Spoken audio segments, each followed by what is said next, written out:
Hello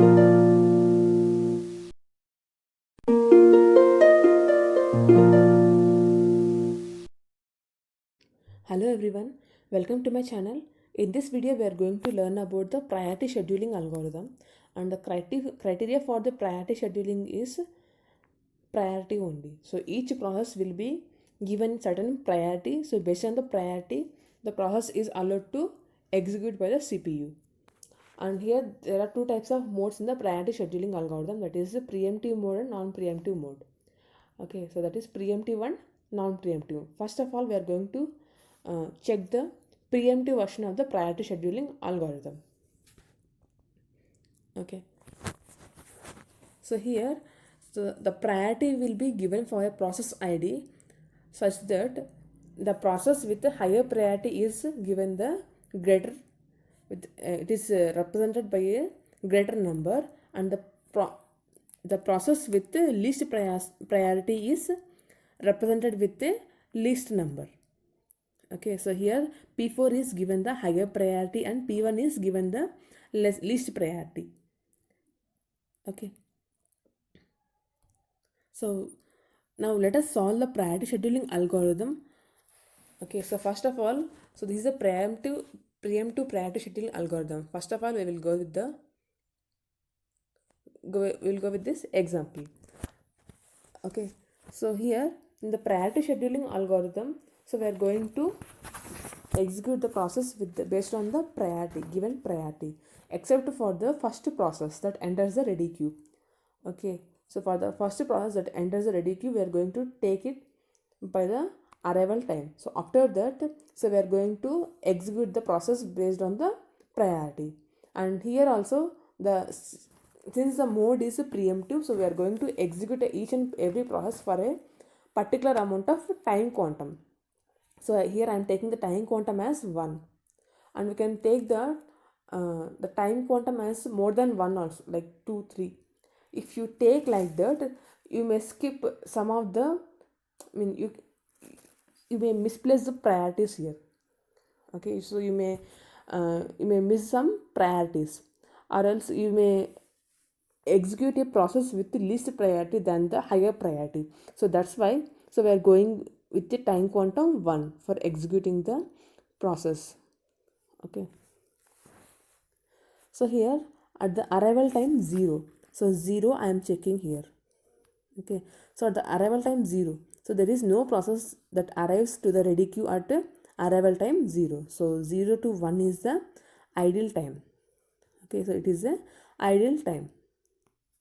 Okay, so next one, so at the arrival time, what is the process that enters here? The process ID with P1. So P1 is allowed to execute only for the first process. We are taking the arrival time. So it will be executed for 1. Okay, so we are going to decrement the value by 1. So that is, it will become 3. Now it will be executed for 1 unit of time. So it will become 2. Okay, so at the arrival time 2, what are the process that has entered the ready queue? That we have to check here. So at the arrival time 2, P2 and P3 has entered the ready queue. So now what are the processes that are in the ready queue? So P1, P2 and P3 are the 3 processes that are in the ready queue. Okay, so that is, so we're going to compare the priority here. So in the case of SRTF algorithm, we're going to check the burst time, right? So similarly here, since this is the priority scheduling algorithm, we are going to compare the priority. So a process with a higher priority is selected for the execution. So here in the ready queue, so 3 processes are available, that is P1, P2 and P3. So in the given 3 process, the highest priority is 7. So the process P3 is having the highest priority. So it will be executed for 1 unit of time. So here, so process P3 will be executed for 1 unit of time, that is, it will become 3. Okay, so we're going to decrement the value by 1. Okay, so next is at the arrival time 3, what are the process that are in the ready queue? So P4 and P5 also enters the ready queue. Okay, so now we are going to compare all the given process, okay, in the ready queue. So P1, P2, P3, P4 and P5. So in the given process identifiers, so what is the process with the highest priority? That is process P4 is having the highest priority. So P4 is allowed to execute here for 1 minute of time. So that is P. Okay, so P4 is allowed to execute for 1 minute of time. So it will become 4. Right. So now at the arrival time 4, what are the processes that are available in the ready queue? So P6 also enters the ready queue. Now all the identifiers are there in the ready queue. Okay. So now, so P6 is also available in the ready queue. Okay. So now we are going to take the process with the higher priority here. Okay, and execute it. Since all the process has arrived at the ready queue at the arrival time 4, so now I am going to execute the P4 completely here. Okay, so P4, so this is the process with a higher priority, right? So 4 plus 4, that is 8. Okay, so why I am executing the process completely even though in the preemptive scheduling algorithm is, so here if all the process enters the ready queue, then we can execute the process based on the preemptive priority scheduling algorithm of the non-preemptive version. Okay, so now I am going to execute it completely. 4 plus 4, that is 8. So P4 has finished the execution here. So this is the priority, highest priority, right? So this is finished. So next, what is the priority? What is the process with a higher priority? So P3. So P3 will be executed here. So what are the time? So 2 units of time. So it will become 10. Okay, so now P7 is also finished. So next, what is the okay with the priority 6? So P6 will be executed here. So what is the time? 2. So 14. Okay. So next, so P6 has finished the execution. Now processes available are P1, P2 and P5. So 4, 5 and 5. So with the, so here since the two processes are having the same priority, so the process with the least arrival time is selected for the execution. So P2 is selected for execution. Okay. So P2 is allowed to execute for 2 units of time.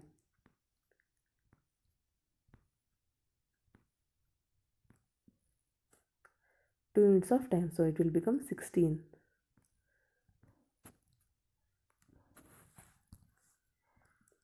So P2 is allowed to execute for 2 units of time. So next, so the what is the remaining process here? So P2 has also finished the execution. So P5. So here now P3 has finished the execution. So what is the priority with the highest priority here? What is the process with highest priority? So P6 is having the highest, next highest priority, that is the P6. Okay, so it will be allowed to execute for 2 units of time. So it will be executed for 2 units of time completely. So next, what is the process that is available here? So P5 and P2. Okay, so here two processes are having the same priority, that is the 5. So if this type of situation occurs and if the two processes are having the same priority, then go for the least arrival time. Okay, so is having the least arrival time compared to P5. So P2 is selected for execution and it is allowed to execute for 2 units of time. Okay. What are the next process to execute? So P5 and so P2 has finished the execution. P5 and P1 are the process. So P5 is having the higher process, higher priority. So P5 is allowed to execute for 1 unit of time. Okay, so next one is the process P1. the remaining process P1. So it is allowed to execute for 3 units of time. So 18. Okay, so like this we are going to execute all the process based on the priority. Okay, so here I am taking the higher priority. So based on the higher priority, if a process is given the higher priority, then it is executed first. So in some of the examples, they will execute the process with a lower priority also. Okay, so now we will calculate the completion time. Okay, so completion time, turnaround time and waiting time of the given process. Okay, completion time, we know that completion time means so the completion of the execution. So here the P1 is having the completion time 18. Okay, next P2 is having the completion time, execution time as 14. So at the time 14, P2 has finished the execution. We have to take the recent values, not the previous values. These are the previous values, right? So this is the recent value. We have to take the recent values. Next for P3. So P3 it is 10. And P4. So P4 it is 8. And P5. So P5 it is 15. And P6 it is 12. Okay. Now turnaround time. So turnaround time means completion time minus arrival time. So 18 minus 1 is 17. And 14 minus 2 that is 12. And 10 minus 2 8. 8 minus 3 is 5. 15 minus 3 12. And 12 minus 4 8. Okay, and waiting time. So how to calculate the waiting time? Turnaround time minus burst time. So 17 minus 4 that is 13. And 12 minus 2 that is 10. 8 minus 3 5. And 5 minus 5 0. And 12 minus 1 is 11. And 8 minus 2 is 6. So this is how we are going to calculate the turnaround time, waiting time and completion time for the given algorithm. And turnaround time. So to find out the average turnaround time, so take the 17 plus 12 plus 8 plus 5 plus 12 plus 8.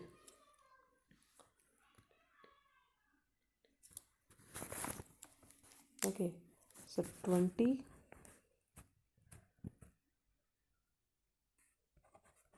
So 20, 20, 45 plus 17. So 62 by 6. Okay, so turnaround time is 62 by 6. And let us calculate the waiting time here. Okay, so 13 plus 10, 23 plus 5, 8, 28. 39. So 39 plus 6, 45. So 45 by 6. So average turnaround time and waiting time is calculated here. So this is about the priority scheduling algorithm with the preemptive version. Okay, thanks for watching my video. Thank you.